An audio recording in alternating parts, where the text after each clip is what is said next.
as Randy said, I'm Bryant Rice, and I will follow Kevin Kelly anywhere, but I've never had to follow him on stage before. So that's going to be quite a challenge, I think. And this is my fantastic client, Dawn, from Salesforce. Hi, I'm Dawn with Salesforce. I'm the, as I said, real estate portfolio manager, and I manage all the FlexForce programs. And there we are, we're right there. So this is going to be fairly informal, actually. We've put it together very quickly. But we've been working on the program for about 1.5 years, yep. And we have some results. We lived this, so you can ask us any questions afterwards. I also want to give a shout out to the real person who put this all together, and that's Katie Boothroyd, who's sitting over there. The only reason I'm up here instead of her is I had more time to fill out the form, so I actually was able to get something going.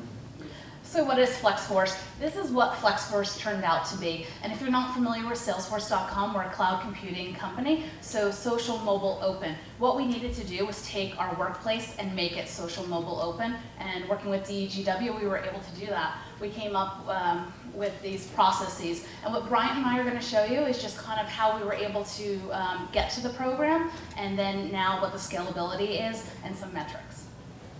So why FlexForce? We had to go to our C-suite first and really pitch this idea. And what we did was we took these 5 pretty basic case points and said, this is what we need. We got their buy-in, and then we created a core team, and we had to get a consultant in place. We had previously worked with DGW about 18 months prior to look at our utilization, and that affected our build-outs and our conference room densities and everything else. So it was a natural flow for us to reach out to Bryant and say, what can you do to help us with this? So what we did is we designed a program of user research, basically, that would complement what we had learned the 18 months previously. And then we walked them through a series of steps. We had been successful doing this for many other technology companies in Silicon Valley. So we actually walked them through the steps and helped guide them on the pilot project. What we found out in some of the research was that what we all knew, mobility was going on anyway, that people were working from home or other locations based on agreements with their managers or ad hoc situations that they had that they were able to work out. And what we found is that the rules for working somewhere else were inconsistent and not communicated. There was not a program. And so we heard that both from the employees and the managers. They didn't know what to expect. They didn't know whether they'd be in trouble or not. They didn't know how far they could push it. It just was all ad hoc. So what we heard from this organization, which was a volunteer organization within Salesforce who wanted to do this, is help us give clarity to this, help us bring some of these people back into the office more, and help us, you know, define a program and define who can participate. Exactly. And what Bryant said is we needed an equitable program, and to do that, we realized as workplace services, we may own the program, and a lot of it because we were looking at space utilization and really taking our space and maximizing that. But we needed a core team, and if you're going to go out for a program, I highly recommend you get the core team first. It's cross-functional, so you've got HR, IT, legal. If you want to scale this outside of the US, we found out very quickly when we went to Toronto, we needed that legal team and be able to pull them in as quickly as possible.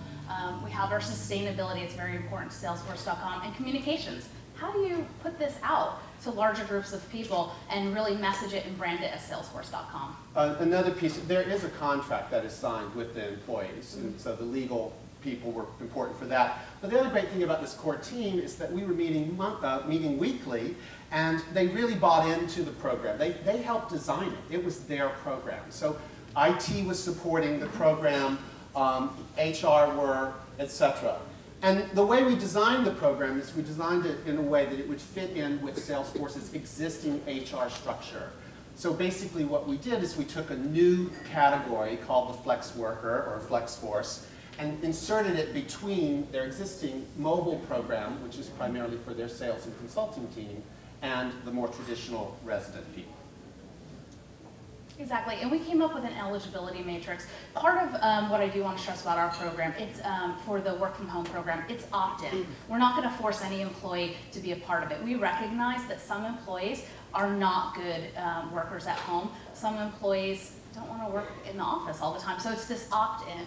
And to do that, you have to have meet a few levels of eligibility here. We want to make sure that we maintain our culture. Culture is very important to our company. It's fast-paced, it's changing all the time. So you have to, at minimum, be in our company 9 months.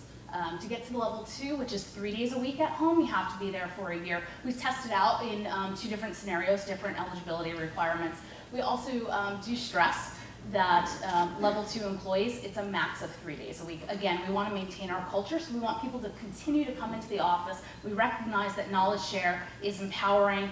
It's what's going to, keep our company growing. Because you're growing so rapidly, it was really important that teams establish culture and know people to go to ask questions. At the same time, everybody was working in a very mobile way, and to take advantage of the sharing ratios and the ability to scale up very quickly within the headquarters. So Salesforce now, this particular group, hired a lot more people than they thought they would. Absolutely. And they were able to manage it. Stay on the same floor without moving. I also do want to stress, we have these engagement, rules of engagement here, and you're probably like, answering emails in 2 hours. Who doesn't do that, right? With BlackBerries and iPads and all that technology. But really what this was for the managers. When we did the case studies, it was, I have no problems with my employees working from home, but I don't know how to bring them back into the office. It doesn't work for everybody. Well, now you have just a set rules of engagement that when you have that one-on-one conversation specifically about working from home, you're saying, I don't think this is working for you because based on your contract that we signed that's in your personnel file, it says you're supposed to respond to me within 2 hours for email. It's taking you a half a day. What are you doing? It's allowing that conversation to take place and not be because my relationship with the manager is not good, so they're only picking on me. It brings it's equitable. That's what we wanted to maintain. Again, as Dawn said, this particular program is employee opt-in, so it's voluntary, and it's manager controlled. We do work with other types of programs where it's obligatory or where it is grassroots driven as opposed to, I think the telework program actually, there is a piece in the government program where anyone can opt in. And this was basically the process. So there's an introduction that's done by the business unit leader, and again, it's important that you get executive support on it. And then there's the online assessments, which everybody could take on their own whenever they wanted to take them. Our next steps, employees and managers, we've got training for them. Right now we're in the process of taking that from in-person training to web-based, so it will be easier to scale throughout the company, throughout the world. So this is an example of one of the exercises that we do. We did, for the first pilot, we did face-to-face training, and I think we still recommend some degree of face-to-face training in any kind of rollout program. But we basically created different scenarios that would cause managers and employees to talk about how they would deal with particular situations. So Susie Salesforce here was having a little bit of trouble with her response rates and stuff. And so we actually talked about it in training sessions, and the employees would talk about different ways to handle the situation. Exactly, and so would managers, and it was great. It was just opening dialogue. Some of the training materials may have seemed very common sense, but when you're everything's mobile and it's happening so fast, we need to step back and say, how would somebody else look at this picture? And we found just with these open-ended questions in training really engaged the population. We actually changed the program a little bit based on some of the feedback in the training sessions as what is acceptable at Salesforce versus what we think would be best practice in other organizations. Two of the final pieces, manager and employee one-on-ones, this specifically had to do with the agreement that we discussed. They would have a one-on-one, it could be 10 minutes long, it could be an hour long, depending on the relationship, where they really discussed, do I want to be level 1, do I want to be level 2? They could have just an open dialogue, and then they sign the agreement and submit it to their employee success business partner. And there are tools for that too. There are conversation tools and different documents and handbooks and all that sort of stuff. Exactly, which we'll get into in a little bit. And then finally, they have a team meeting. And again, what Bryant was saying, we do have tools. We actually have a deck that is accessible to managers where they just populate in their employees' names and what levels they are, and they can run through a 15, 20-minute meeting with their employees that introduces the program and who's going to be working from home and who's not, who's the resident, and just tips and tricks on how to make it an effective group. Some additional resources that we do provide employees, we're lucky, we work for Salesforce.com, which has Chatter, which is the enterprise social network, very similar to Twitter and Facebook, if you guys are on it.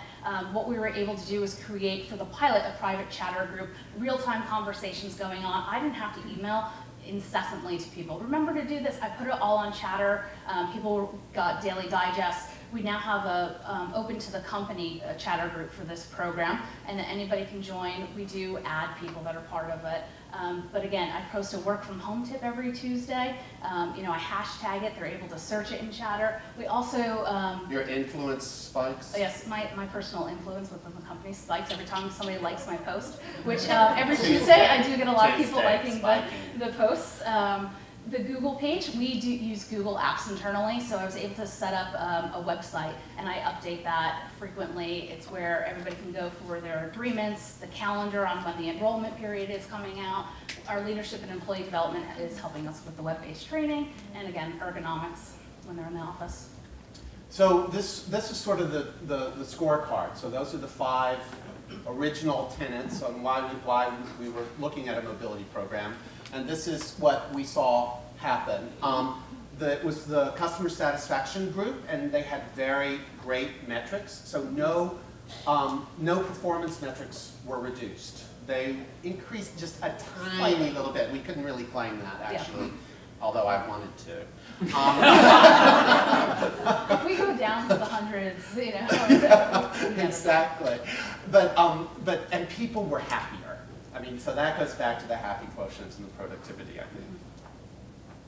So we, at the end of the pilot, 6 months, we put a survey out to the entire population of customer support, whether or not everybody in customer support had heard about the pilot, they just didn't necessarily participate. Everybody was able to respond to it. 94% of all those respondents, whether or not they participated, said they would recommend this to a colleague. You know, we got those back and we're like, home run, we did it. We knew this was a great job. Some quotes, and my favorite is the red quote. FlexForce has turned out to be the best quality of life improvements I've ever been offered by an employer. I think that person's staying with Salesforce for quite some time. You know, we did get that back, that this has really changed my outlook on how long I'm going to stay with a company. Their work-life balance has just been exceeded. So when we talk about what we found, this is actually, you were going to talk about this, but anyway, when we talk about what are the important things for the program, everybody did come back with the technology and connectivity as being the most important aspect of it. So, and then the virtual collaboration tools, which actually works in concert with that other stuff. The couple of things that we tweaked is some of the opportunities. We changed the stipend a little bit and what services they would get at home. We changed some communications and training. This is partly why we went web-based, and the length of training. And being sure that they had space to touch down in their neighborhoods with their teams. Because of the rapid growth, they kind of went above the share ratio that we had recommended. And so some people were not finding places to sit with their teams when they came into the office, which I think we've corrected that. We have. And just in case you're curious, our neighborhoods that we call them, the flexible work neighborhoods, they are first come, first serve right now. And we do have people doing a utilization study twice a day. Mainly the receptionist on that floor will go do a bed check, we call it. And just so we know what the utilization is if we have to increase that ratio. So the biggest lessons learned, you know, executive support, you have to have that from the C-suite before you even get the ball rolling. It really just helps move the program along. Having that champion that's going to be behind the project the whole time, you know, to this day, I have to make sure as I roll this out, it's a very it's me, a one-person show, you know, with Bryant and Katie. So it's very small scale on how I'm rolling this out worldwide, but we want to keep the quality high, so I'm able to go back to our executive sponsor and say, I really need your influence. I'm having a tough time getting on the calendar of this team to present and let them know what an awesome program it is. Because once I'm on their calendar, there's no denying you're going to, you know, be a part of the program. Well, you've got cost savings now too that you can talk to them about. But I think 2 and 3 are really important. I think it's important to engage the employee population and to base the program on user research so that they know that you're not just imposing something from some other, you know, deck of cards or whatever, that you're actually tailoring it to that particular organization. Exactly, and I need to chime in on that. I do manage our hoteling program also as part of FlexForce, and that is just, that goes over not well at all, right? Because you're telling people you're a part of this program, you're not going to get a dedicated workspace. FlexForce, because it's opt-in, people are in love with it. I mean, it's the same concept when it comes down to it in terms of what space they're offered for hotel neighborhoods, and it's great. Yeah. And then we talked about the larger team, reach out to everybody, clear communications, don't hold back. Yeah. They're going to ask the question anyway. Don't be afraid to tell them what the policy is. People prefer to know, rather than keep it vague because you don't want to say you're giving up a desk or we're not going to pay your mobile phone bill or whatever. Tell them what it is. Exactly, and measurement, you know, consistently measure. We were lucky in that our pilot group, we were able to pull out very clear metrics out of what they do. The customer support group, they had productivity levels and CSATs that we were able to follow, so it was a fantastic pilot group. But everybody else were, you know, they've got their soft metrics, and survey them once a quarter, engaging them. Can you provide me that feedback? It's huge, and it's what we use to go forward into new groups. Response rates have improved, disruption has reduced. I mean, it's good stuff. So I think that's it.